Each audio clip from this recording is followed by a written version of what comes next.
எக்காரணத்தை கொண்டும் விளைநிலங்களில் எரிவாயு குழாய்களை பதிக்க விட மாட்டோம் என மத்திய மாநில அரசுகளுக்கு விவசாயிகள் எச்சரிக்கை விடுத்துள்ளனர்.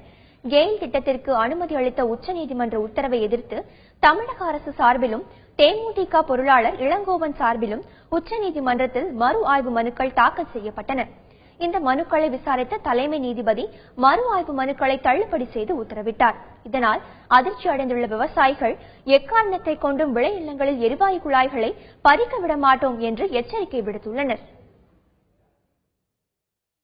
விவசாயிகளுக்கு ஏன் இவ்வளவு கெடுதல் பண்றாங்கன்னு தெரியல.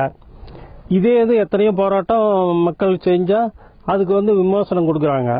ஆனா இந்த கெயில் இதுக்கு மட்டும் விவசாயிகளுக்கு மட்டும் எந்த இதுவுமே செய்யல. ஏன்னு தெரியல. அது இது ஒரு விவசாயிகளுக்கு சாபக்கேடா தெரியுது. இதை மத்திய அரசு மாநில அரசும் இன்னும் விவசாயிகளுக்கு ஏதோ நன்மை செய்யற மாதிரி நடக்குது. ஆனா செய்யறது காணா.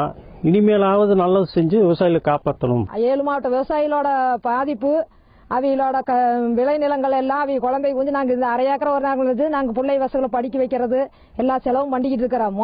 எங்க குழந்தைகளை எல்லாம் குழியில படிச்சுட்டு பைப் லைன் போடுங்க, நாங்க யாரும் எந்த எதிர்ப்பும் தெரிவிக்க மாட்டோம்.